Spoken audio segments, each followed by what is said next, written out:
Hey, welcome back to the channel, guys. We're back for another daily Bible reading, and we're continuing our journey through the Bible in 60 days. It's a great plan for families and kids to get going, and Jed is here with me today, but today I'm actually going to read, and we're going to continue. Now, again, this is not the whole entire Bible. This is like a overview or a taste of the Bible, if you will, as we go through parts of the Bible in 60 days. And we're reading out of the Adventure Bible, the NIV Bible, a great kids Bible, actually. So today we're going to continue. And real quick, before I forget, if you like this kind of plan or want to find plans like it, go to questionsgod.com. That's questionsgod.com. Now, if you remember our last video, we started a new book with a new character. Now, I say character loosely because he was a real person. So it's not a fictional character that we're dealing with here. We're dealing with Moses, and he is one of the longest reigning persons in the Bible as far as, you know, chapters, and he's just synonymous. When you think Old Testament, you think Moses. So a lot of stuff is going on, and we're excited to get going. Today's reading is going to be Exodus chapters 12. Verse 1 through 42, and then we're going to jump over to chapter 13, and that's verses 17 all the way through chapters 14 and verse 31. So we'll go ahead and get started, and if you like this kind of content, go ahead and hit subscribe. This is the Passover and the Festival of Unleavened Bread. The Lord said to Moses and Aaron in Egypt, "This month is to be for you the first month of your year. Tell the whole community of Israel that on the 10th day of this month, each man is to take a lamb for his family, one for each household. If any household is too small for a whole lamb, they must share one with their nearest neighbor, having taken into account the number of people there are. You are to determine the amount of lamb needed in accordance with what each person will eat. The animals you choose must be year-old males without defect, and you may take them from the sheep or the goats. Take care of them until the 14th day of the month, when all the members of the community of Israel must slaughter them at twilight.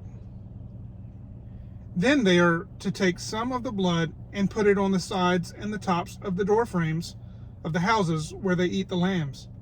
That same night they are to eat the meat roasted over the fire along with bitter herbs and bread made without yeast. Do not eat the meat raw or boiled in water, but roast it over a fire with the head, legs, and internal organs. Do not leave any of it till morning.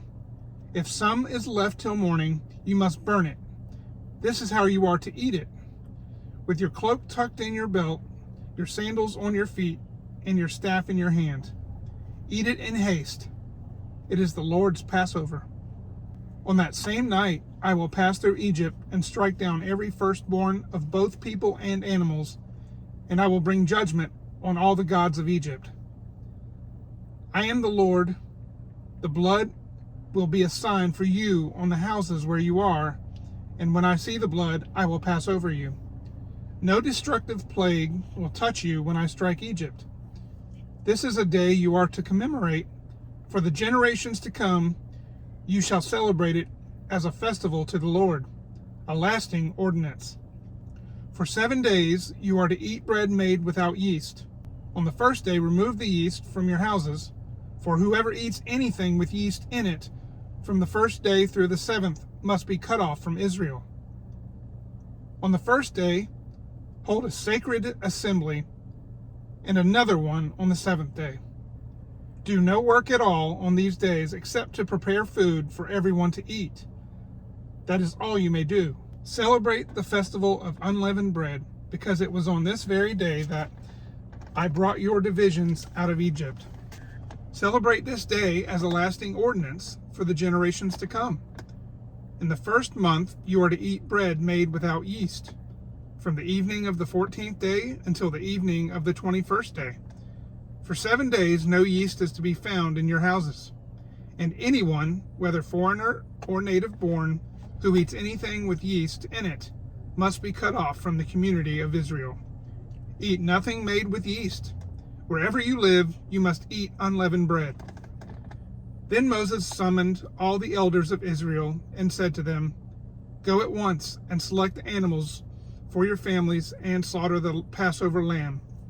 Take a bunch of hyssop, dip it into the blood in the basin, and put some of the blood on the top and on both sides of the doorframe.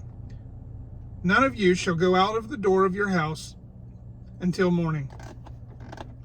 When the Lord goes through the land to strike down the Egyptians, he will see the blood on the top and the sides of the doorframe and will pass over that doorway. And he will not permit the destroyer to enter your houses and strike you down.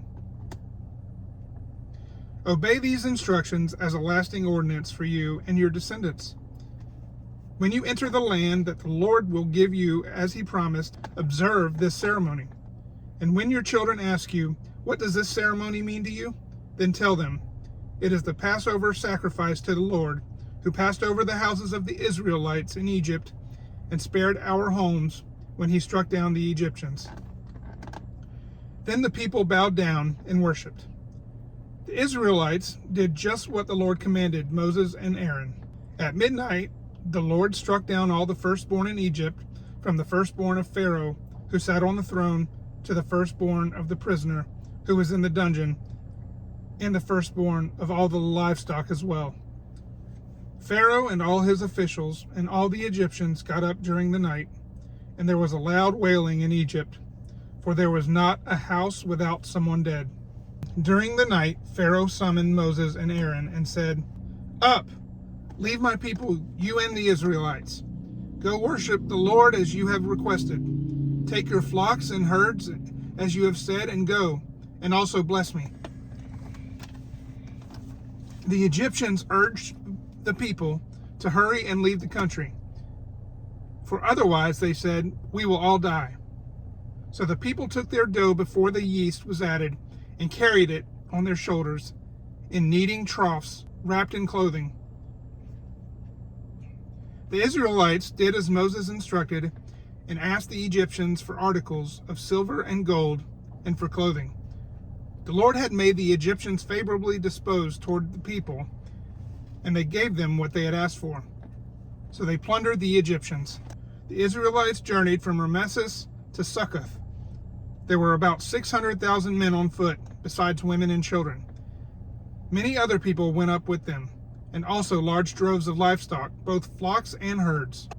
With the dough the Israelites had brought from Egypt, they baked loaves of unleavened bread.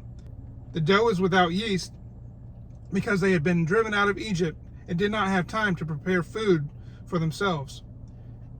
Now the length of time the Israelite people lived in Egypt was 430 years. At the end of the 430 years, to the very day, all the Lord's divisions left Egypt. Because the Lord kept vigil that night to bring them out of Egypt, on this night all the Israelites are to keep vigil to honor the Lord for the generations to come. And now we're going to move over to Exodus chapter 13, and we're going to start at verse 17, and we're going to read all the way into chapter 14 and end at verse 31.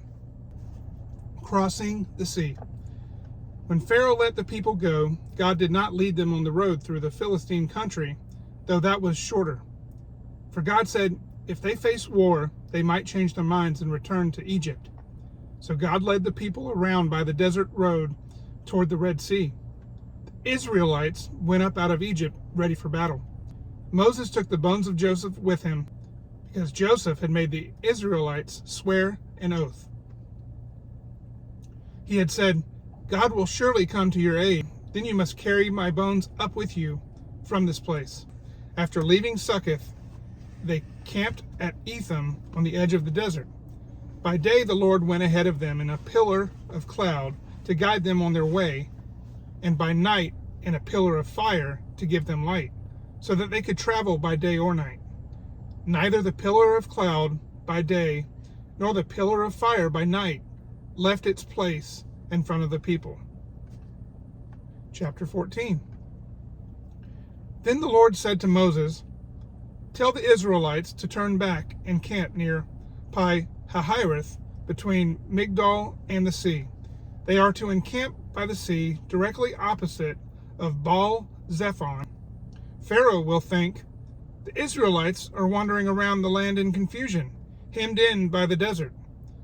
And I will harden Pharaoh's heart, and he will pursue them. But I will gain glory for myself through Pharaoh and all his army, and the Egyptians will know that I am the Lord." So the Israelites did this. When the king of Egypt was told that the people had fled, Pharaoh and his officials changed their minds about them and said, "What have we done? We have let the Israelites go and have lost their services." So he had his chariot made ready and took his army with him. He took 600 of the best chariots, along with all the other chariots of Egypt, with officers over all of them. The Lord hardened the heart of Pharaoh, king of Egypt, so that he pursued the Israelites who were marching out boldly. The Egyptians, all Pharaoh's horses and chariots, horsemen and troops, pursued the Israelites and overtook them as they camped by the sea near Pi-hahiroth, opposite of Baal-zephon. As Pharaoh approached, the Israelites looked up, and there were the Egyptians marching after them. They were terrified and cried out to the Lord. They said to Moses, "Was it because there were no graves in Egypt that you brought us to the desert to die? What have you done to us by bringing us out of Egypt? Didn't we say to you in Egypt, 'Leave us alone, let us serve the Egyptians'? It would have been better for us to serve the Egyptians than to die in the desert." Moses answered the people, "Do not be afraid. Stand firm, and you will see the deliverance the Lord will bring to you today. The Egyptians you see today, you will never see again. The Lord will fight for you. You need only to be still." Then the Lord said to Moses, "Why are you crying out to me? Tell the Israelites to move on. Raise your staff and stretch out your hand over the sea to divide the water, so that the Israelites can go through the sea on dry ground. I will harden the hearts of the Egyptians so that they will go in after them. And I will gain glory through Pharaoh and all his army, through his chariots and his horsemen. The Egyptians will know that I am the Lord when I gain glory through Pharaoh, his chariots, and his horsemen." Then the angel of God, who had been traveling in front of Israel's army, withdrew and went behind them. The pillar of cloud also moved from in front and stood behind them, coming between the armies of Egypt and Israel. Throughout the night, the cloud brought darkness to the one side and light to the other side, so neither went near the other all night long. Then Moses stretched out his hand over the sea, and all that night the Lord drove the sea back with the strong east wind and turned it into dry land. The waters were divided, and the Israelites went through the sea on dry ground, with a wall of water on their right and on their left. The Egyptians pursued them, and all Pharaoh's horses and chariots and horsemen followed them into the sea. During the last watch of the night, the Lord looked down from the pillar of fire and cloud at the Egyptian army and threw it into confusion. He jammed the wheels of their chariots so that they had difficulty driving, and the Egyptians said, "Let's get away from the Israelites. The Lord is fighting for them against Egypt." Then the Lord said to Moses, "Stretch out your hand over the sea, so that the waters may flow back over the Egyptians and their chariots and horsemen." Moses stretched out his hand over the sea, and at daybreak the sea went back to its place. The Egyptians were fleeing toward it, and the Lord swept them into the sea. The water flowed back and covered the chariots and horsemen.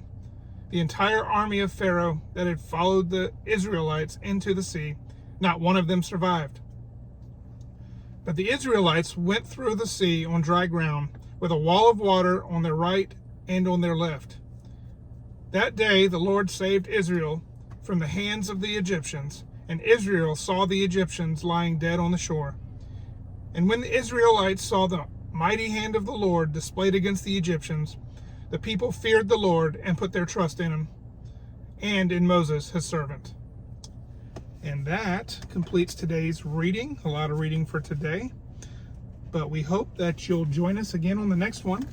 I've created a playlist so that you can start at your leisure anytime you want. Like I said, it's a great plan for families.